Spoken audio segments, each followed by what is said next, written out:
मुझे याद है कि शायद यहीं इन्हीं बड़े पेड़ों के नीचे मेरे ख्याल से 10-15 साल पहले मेरी यहाँ सभा हुई थी। उस समय राजीव जवान थे, ब्लॉक अध्यक्ष थे हमारे, और यहाँ हमने सभा की थी। उस समय हम खूब मजबूती से 20 साल पहले शायद 99 का चुनाव लड़ रहे थे और मजबूती से लड़ रहे थे। पूरा शासन प्रशासन हम पे टूट पड़ा था। यहाँ उस समय काफ़ी दिनों से हमारे परिवार का कोई सांसद नहीं रहा था, तो संगठन भी कमज़ोर था और वो चुनाव हमने जनता के बल पे लड़ा। दिन रात काम किए जो भी संगठन में थे, लेकिन जनता का समर्थन था और जनता ने पूरी बहुमत से मेरी माताजी को जिताया। मेरी माताजी का क्या प्रयास रहा जब से आपकी सांसद बनी? उनका ये प्रयास था बहनों कि जो काम पिताजी ने शुरू किया वो उस काम को पूरा करें। जो सपने थे पिताजी के अमेठी के लिए कि किस तरह से यहाँ विकास लाना है, बड़े बड़े उद्योग जो उन्होंने शुरू किए, जो सड़कें बनवाई, जो तमाम काम किया, आवास बनवाए, पानी पहुँचाया, बिजली पहुँचाई गाँव में। हम शुरू में आते थे, सारी ज़मीन ऊसड़ होती थी, सारी सफ़ेद दिखती थी। मैं बचपन में जब आती थी मैंने कभी सफ़ेद ज़मीन ऐसी देखी नहीं थी। पिताजी से पूछती थी कि ये ज़मीन सफ़ेद कैसी है, तो बताते थे इसमें नमक बहुत है, ये ऊसड़ ज़मीन है, ये उपजाऊ ज़मीन नहीं है। आज मैं आती हूँ, हर जगह हरियाली दिखती है। ये अपने आप नहीं हुआ, ये मेरे पिताजी का काम था। पिताजी ने यहाँ पे पूरी योजना बनवाई, यहाँ की सारी जो ऊसड़ ज़मीन है उसको उपजाऊ बनाने के लिए। आज ढूंढने निकलो तो नहीं मिलेगी ऊसड़ ज़मीन। तो जो पिताजी ने इतने सारे काम इतनी श्रद्धा से किए थे, माताजी को भी लगा कि इनको पूरा करना है।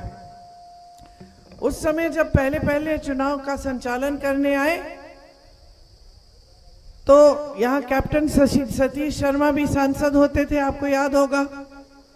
उन्होंने हमें कहा कि मैं आपको किशोरी लाल शर्मा दे रहा हूं, आप याद रखना मेरी बातें, ये वफादार रहेंगे उम्र भर और ये आपके लिए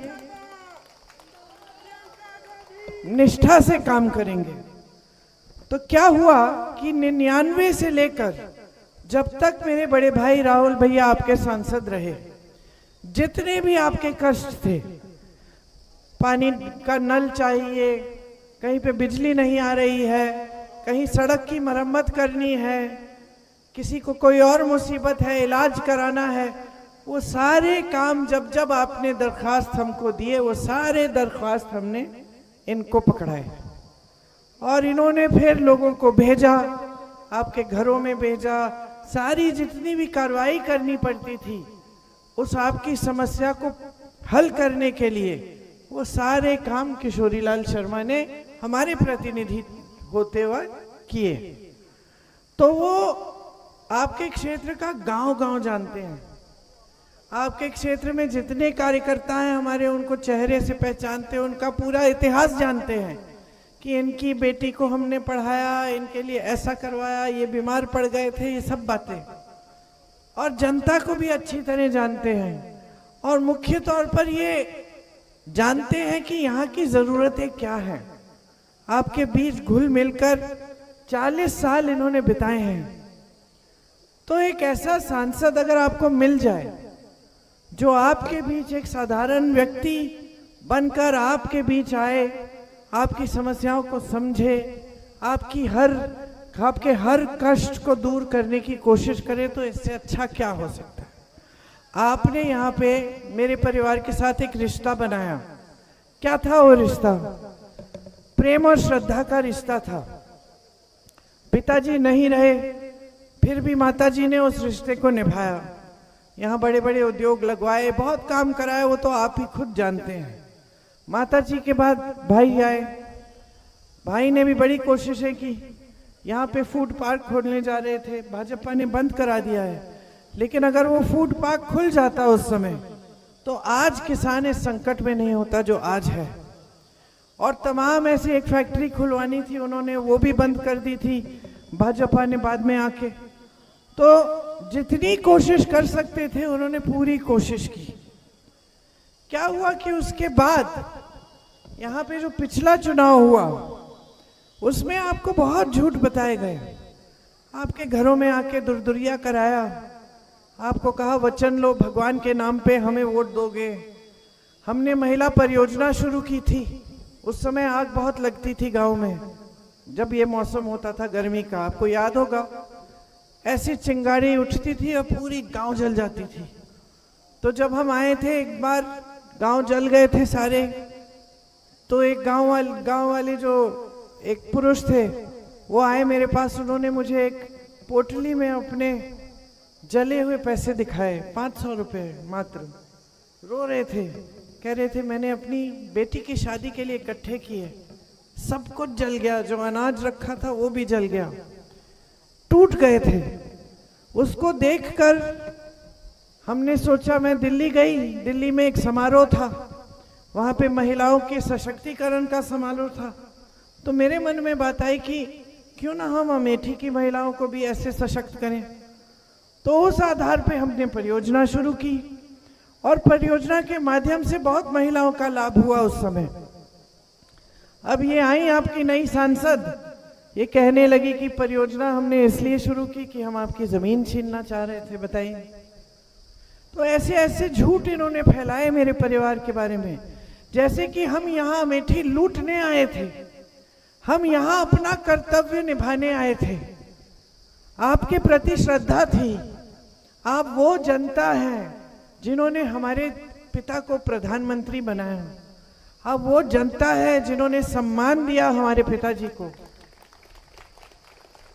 जिनके लिए दिन रात उन्होंने काम किया, प्रधानमंत्री थे, गांव गांव में जीप में घूमते थे, हम लोग पीछे बैठते थे, वो खुद चला के आते थे। आप इतने जागरूक थे कि अगर आ गए आपके गांव में प्रधानमंत्री है देश का, डर नहीं लगता था आपको।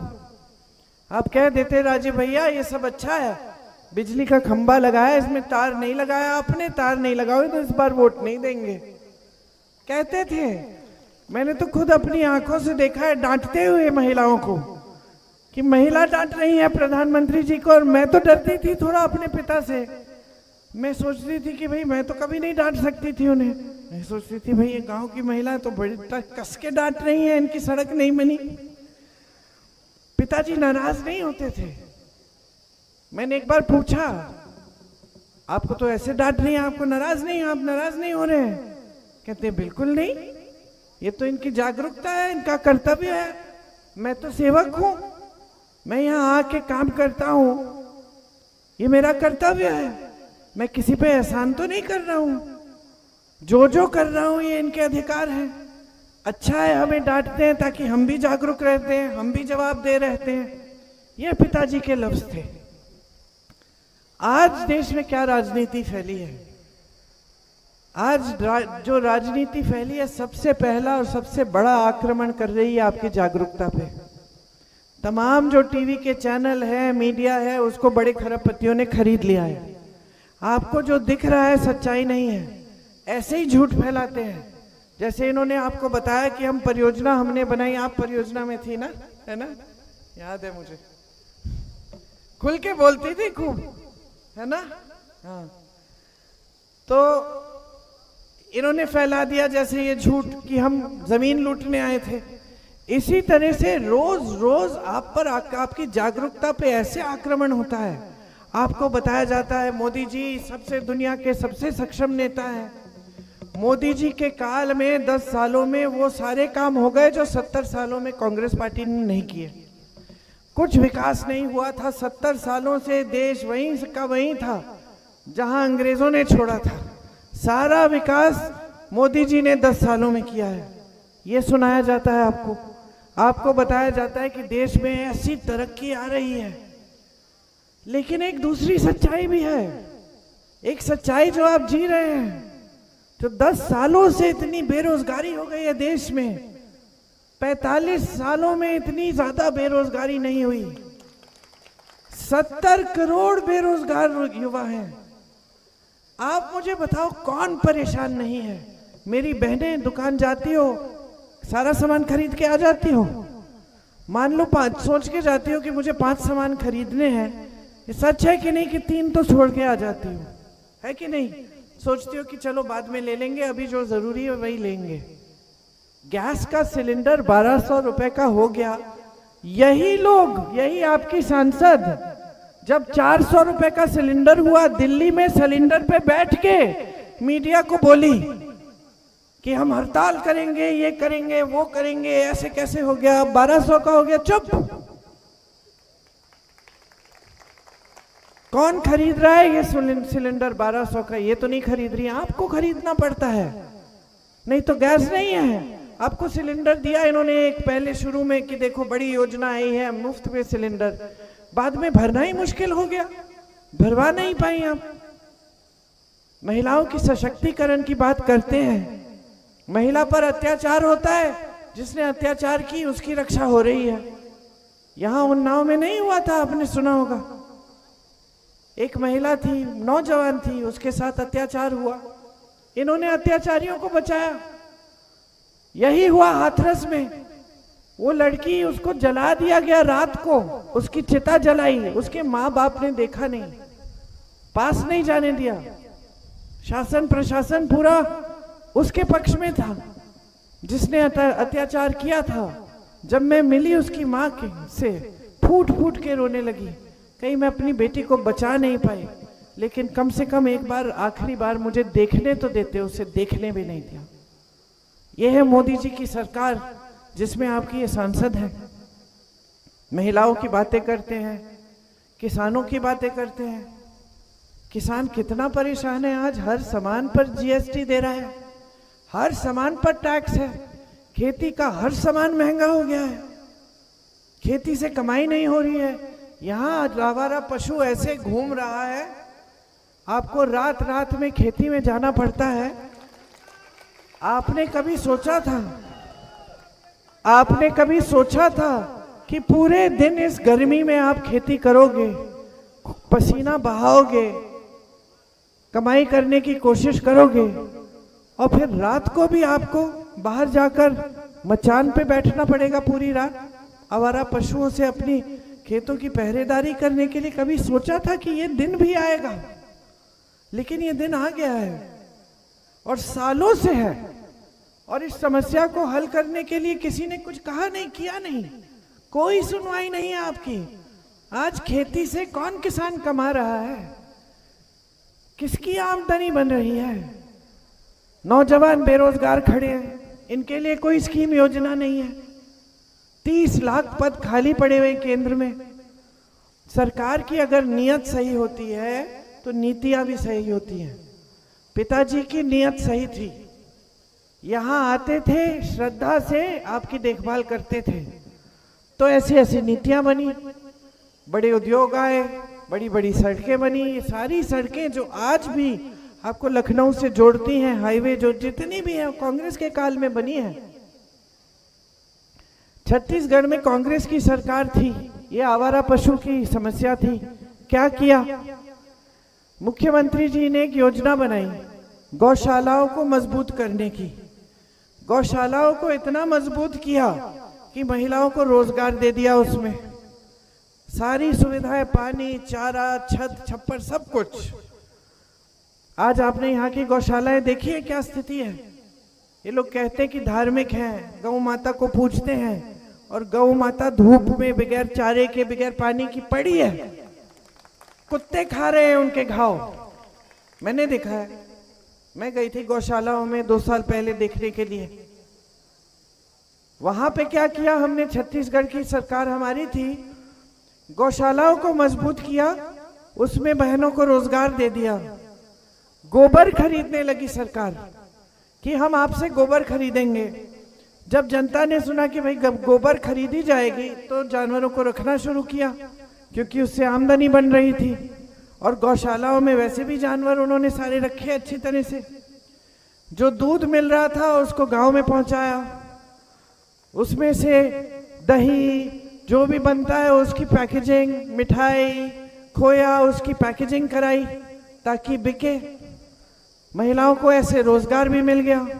जो गोबर खरीद रही थी सरकार, उसमें से गोबर गैस बनवा के आपके गांव में पहुंचाया, समस्या हल हो गई। इस तरह से जूझ रही थी जनता, साल भर के अंदर समस्या हल हो गई, क्योंकि सरकार की नियत सही थी। ये नियत थी कि आपकी बड़ी समस्या है, उसको हल करना है। आज मोदी जी की नियत क्या है, आपकी सांसद की नियत क्या है, आप समझ लीजिए। यहां आई क्यों, अमेठी क्यों आई? कोई पुराना रिश्ता था, अमेठी की जनता से कोई प्रेम था, लगाव था? क्या ये सोच के आए कि भाई यहाँ अमेठी में बहुत पिछड़ापन है, उसको दूर करना है, या यहाँ की बहनें बहुत संकट में हैं, उन्हें मदद करनी है?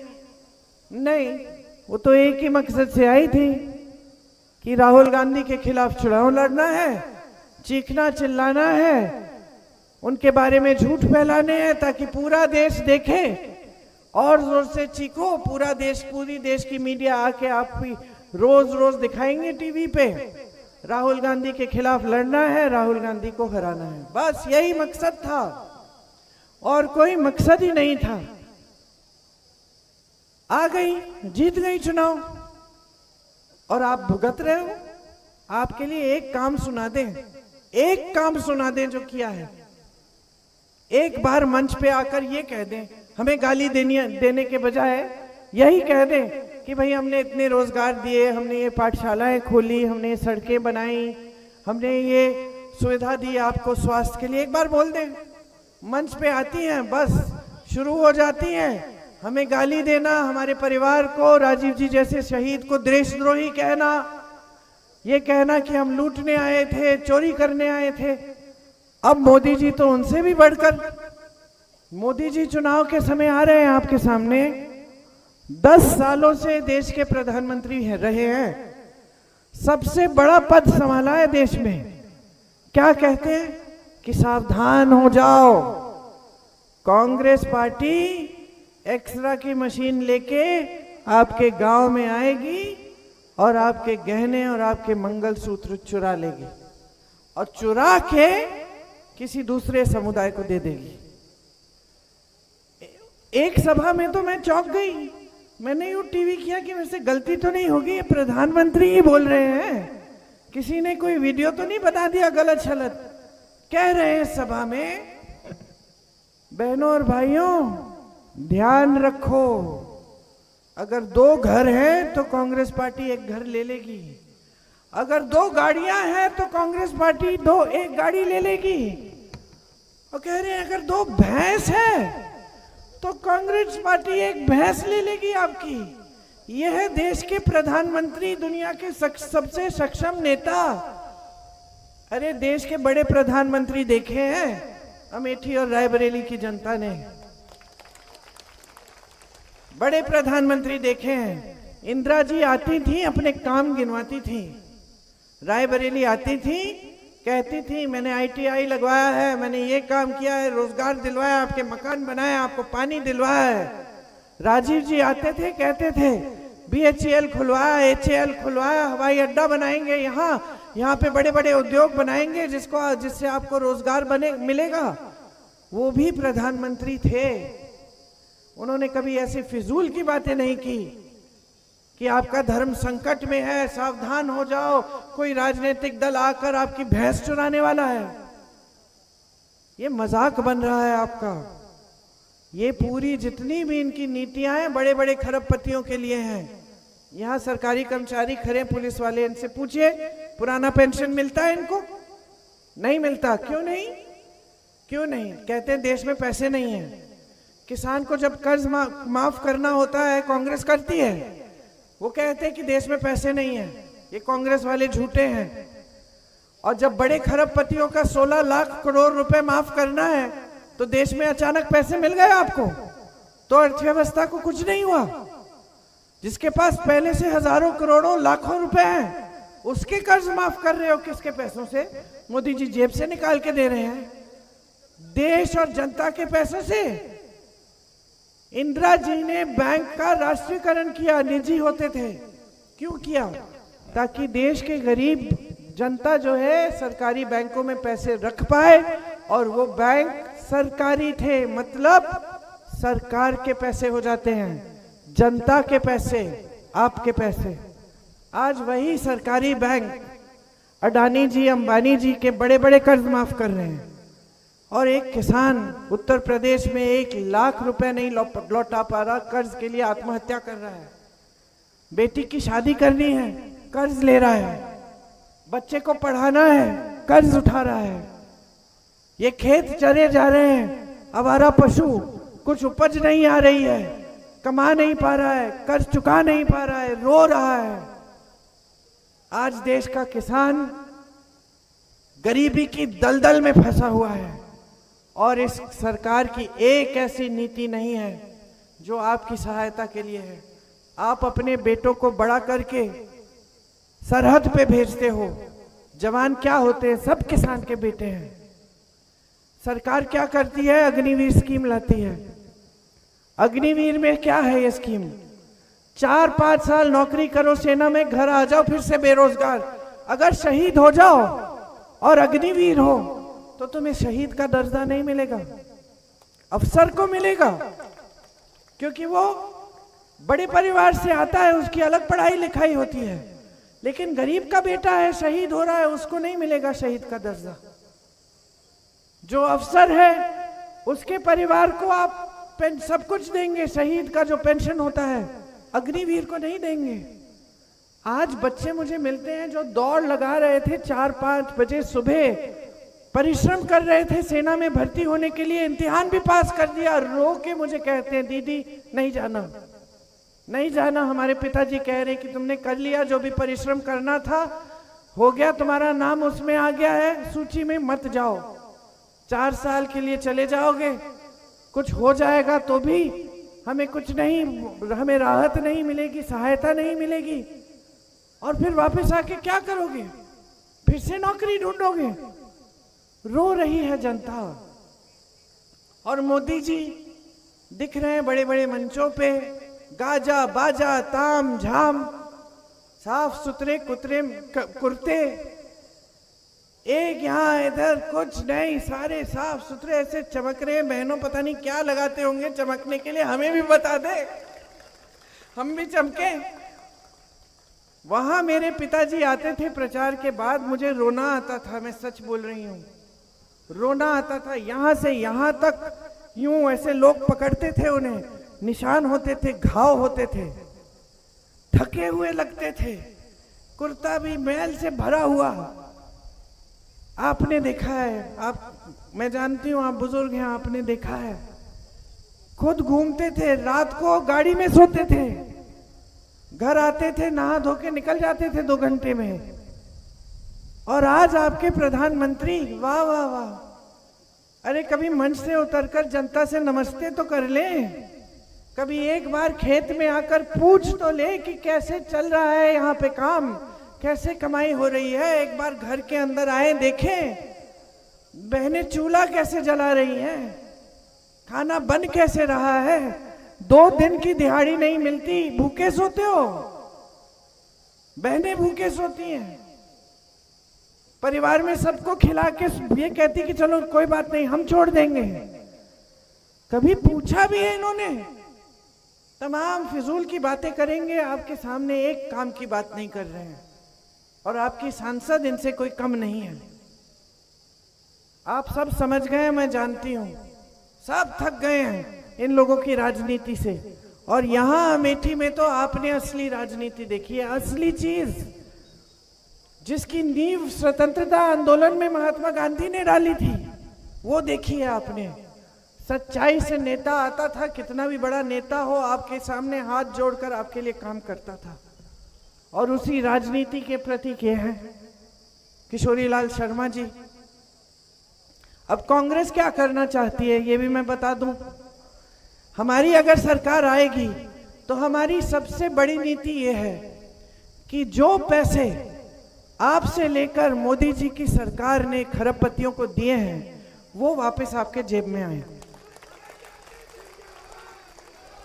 आज देश के बंदरगाह, देश के हवाई अड्डे, देश का कोयला, देश की बिजली, देश की सारी बड़ी सड़कों के ठेके सब इन दोनों के पास है।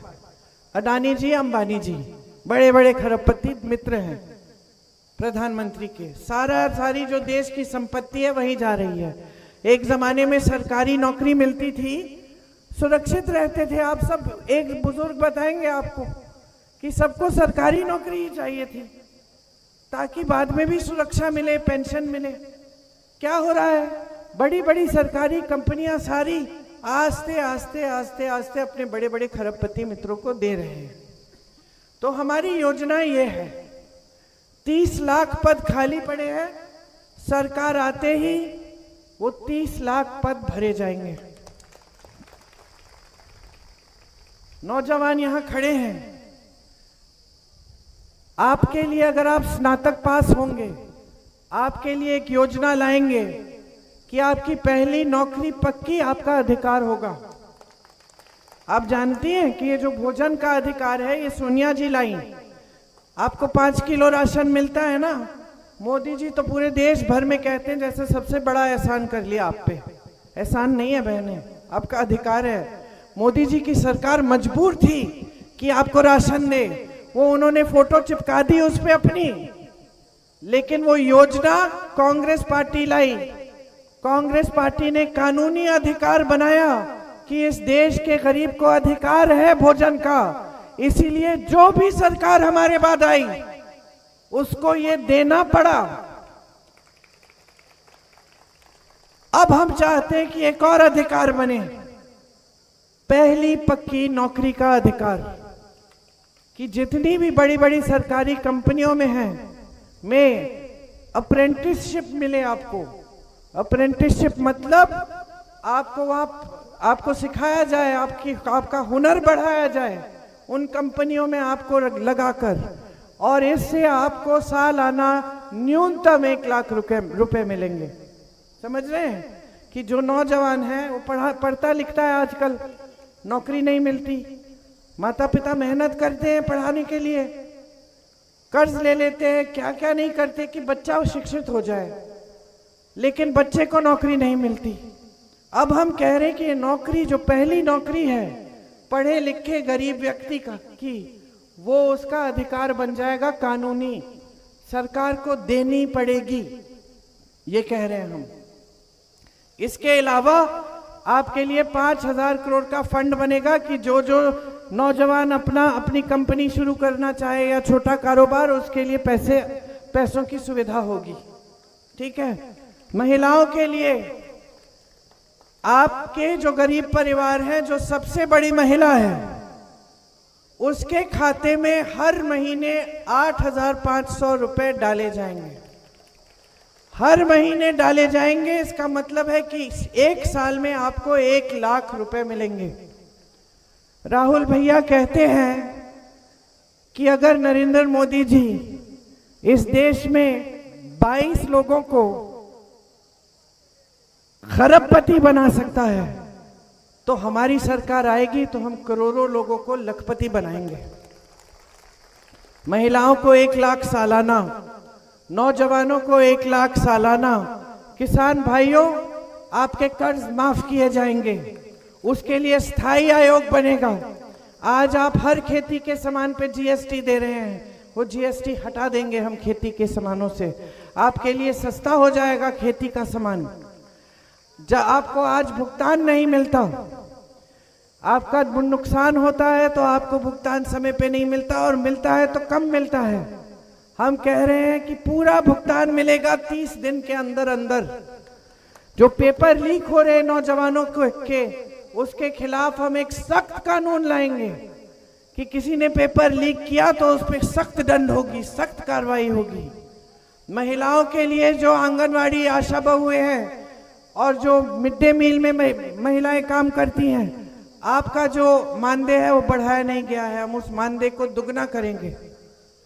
25 लाख का स्वास्थ्य बीमा लाएंगे। 25 लाख का स्वास्थ्य बीमा कांग्रेस पार्टी ने राजस्थान में लागू किया। इसका मतलब है कि जो इलाज है 25 लाख रुपए तक मुफ्त मिलेगा।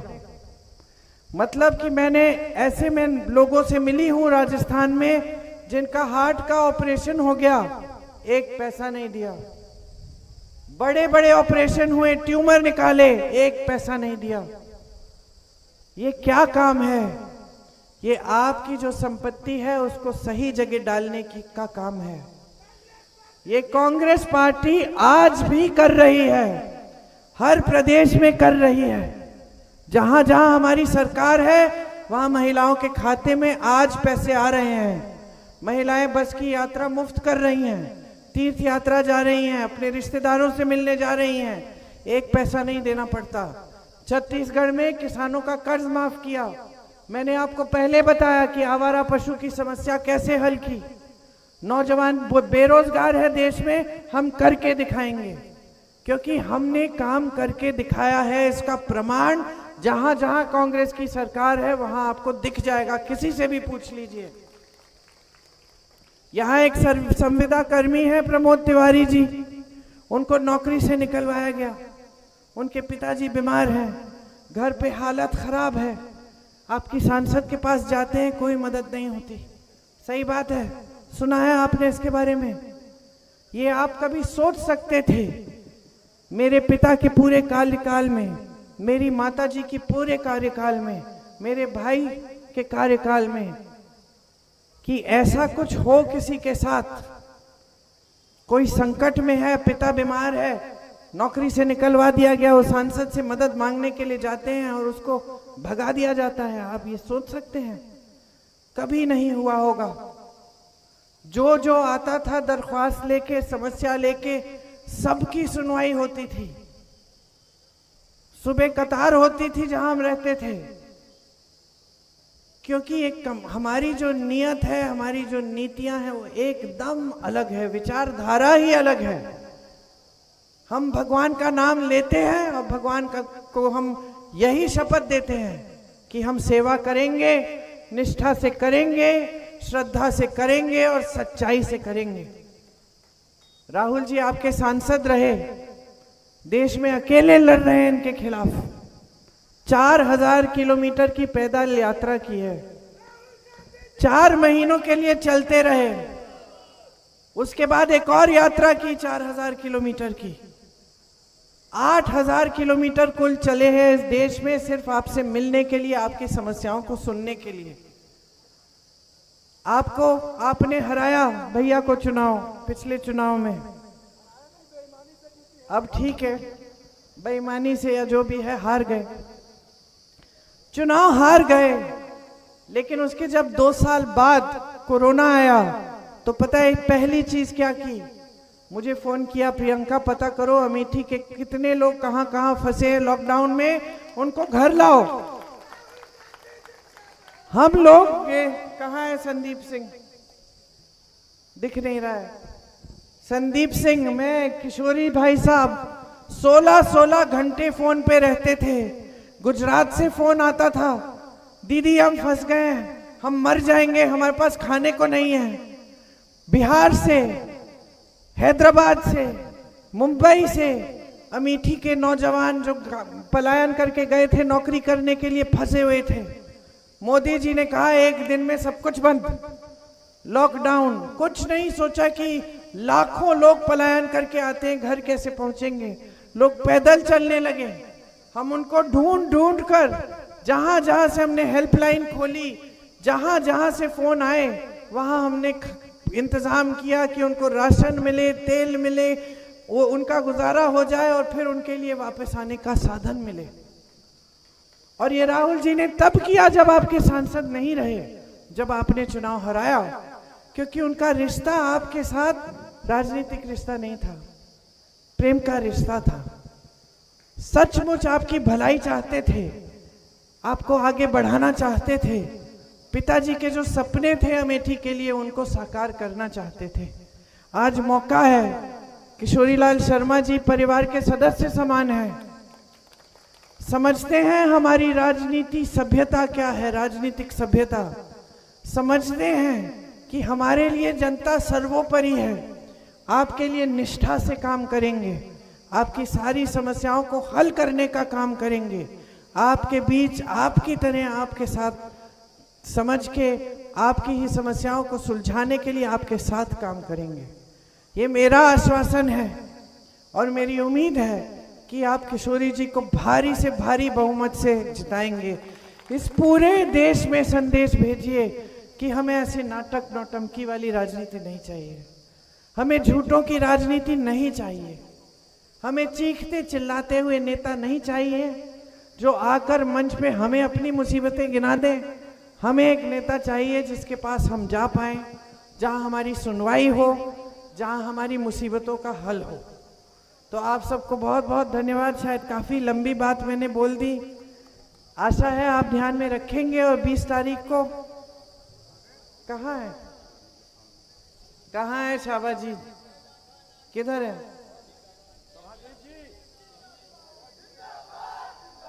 वो रे, सबसे ज्यादा डांटने वाले कार्यकर्ता इस पूरे संसदीय क्षेत्र में ये रहे। आज नहीं डांट रहे, खूब डांट खाते थे हम इनसे, आप ही के लिए। जब जब आती थी, ये काम दिया था, वो वाला नहीं किया, ये वाला नहीं किया। क्यों? इसलिए आज तक नाम याद है, चेहरा पहचानती हूँ शाहबाजीत का है। तो देखिए आप, जिंदाबाद जिंदाबाद, आप सब परिवार के सदस्य हैं, आप सब परिवार के सदस्य हैं। परिवार की तरह ही काम करिए, अपनी जिम्मेदारी पूरी करिए। ये आपकी जिम्मेदारी है कि आप इन्हें जिताएं, लोकतंत्र को मजबूत बनाएं और इस देश को आगे बढ़ाएं। धन्यवाद, जय हिंद। बड़ी से बड़ी खबर, क्राइम से लेकर राजनीति तक किस नेता ने 5 साल में क्या काम कराया।